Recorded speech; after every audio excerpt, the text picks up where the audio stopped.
ปียินนาลูสว่างหูเบาเลียง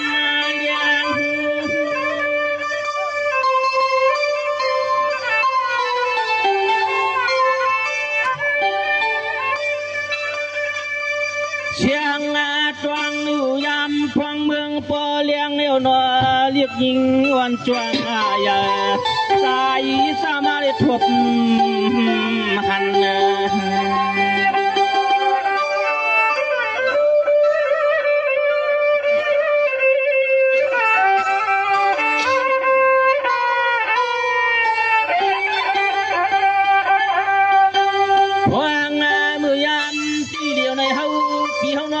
ยามพันเดือนกันปีปลายเทียมซอยดักวันปีปวนเสือเราตาไทยรักไทยนวลอยู่เทเลเฮาเดียวฮอดพวกก็ทำได้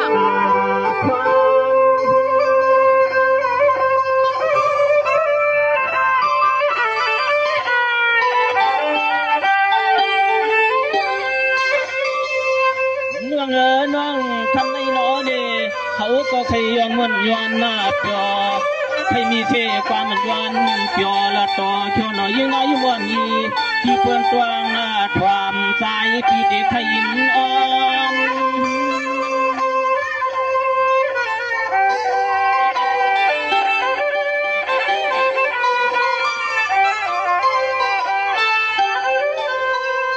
ยิ่งเฮาปีนวลนาคำคืนมา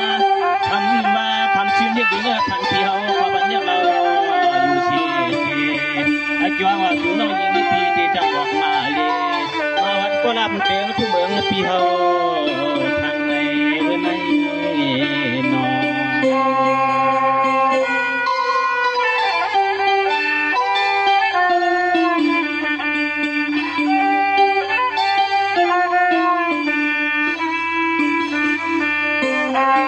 สมานอนปีนา10 มาปียาวเช้าปีหึงยาวเนาะเครื่องตั้งปีวางสู่เจ้าถึงเตรียมไหลน่ะ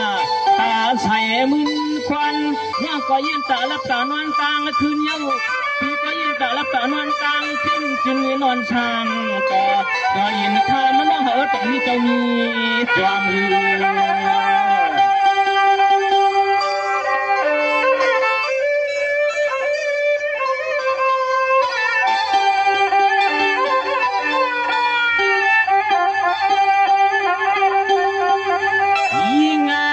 ตัวเรียบยอมถึงแค่มือมาขอพากันลำเรียกคำปื้อตรังรอยอดวางมองถึงปีเดชคำถามตัว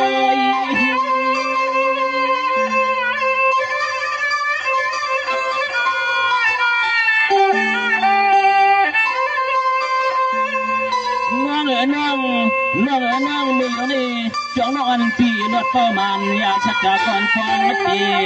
ที่ขากันยายิ่งน้องหลับในใจเพที่ควรหน้าบางชาตอนสายปีทานน้องเลี้ยง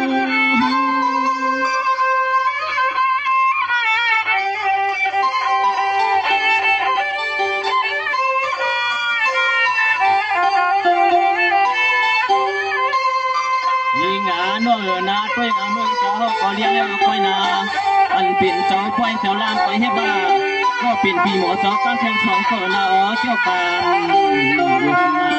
ทันไทยจูกันทันไทยจูกันในเรื่องนี้นอ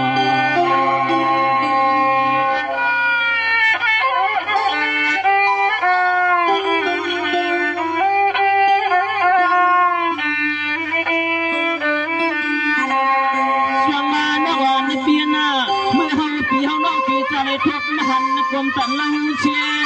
เสียงอีมาจำตังเขาไปในโนตาใส่มุนควันเนอดูยามกินยามนวลหุ่นควันตัวหาปีหามตีกับตัวเลยมีเทกามขันยินวันน้องขอยินตานอนนี่เทกากันอย่างเนื้อปีชุบไปกวางหยดดองดองพูนปีเฮาถามดูฮัก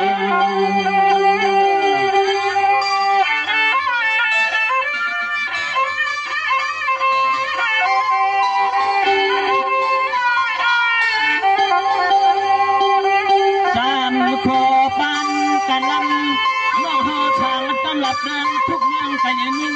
ถึงละเฮาทยอนคือทุนคืนหมอกใจในนี้ไป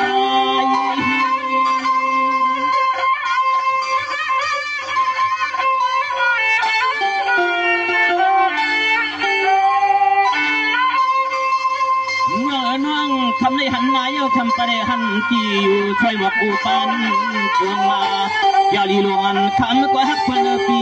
จวงเตียนเลี้ยงกูพวนน้องคำฮักจวงเปียนแล้วปีวันปากทามตัว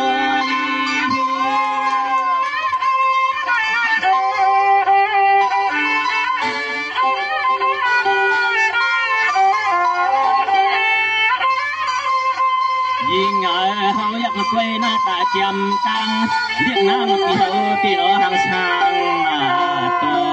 หนอปวกวันคำน้องพี่น้อต้องชูชำนี้ผู้ในวันนา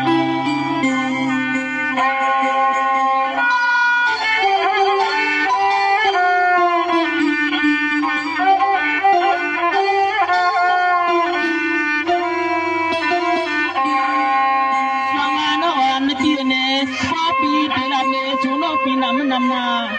ตัวน้องปีจะลำหวังเฮาเยาตัวเรายิงบ้านชีมัวใหม่ตาใส่มุนควันเมืองกินมุนนวลน้องนี้กันเลยกินล้อนิชวนกรองอย่างสาวดันนี่ที่เฮาดูสู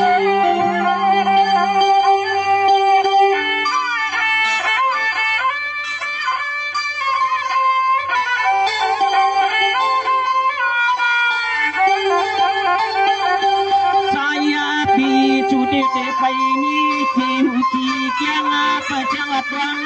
เรียนรองน้องคืนบอกนี่ใจน้องนี่ใจ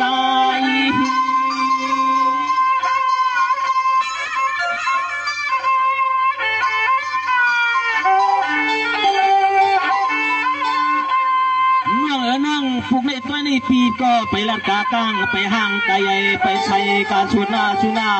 พี่เด็กพูดความตามน้องบอกไทยที่ในลืมปังเด้อพี่เฮาบอกใจพี่ไปให้พ่อเลี้ยง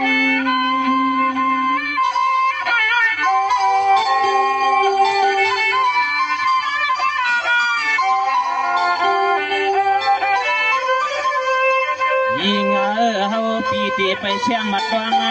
พอลองน้องเฮาคำคืนตัวคืนนัดเตียงต่างเลยฮัก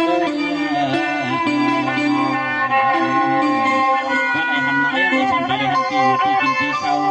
เพราะว่าอันไหนปีนี้ในจังหวัดนี้ให้เพื่อนในปีนี้จังหือในแก่ตัวเนี่ยเอาพอชุดไทยตามมันน้องเลยขึ้นจบเตียงบันปีเลยน้องนะ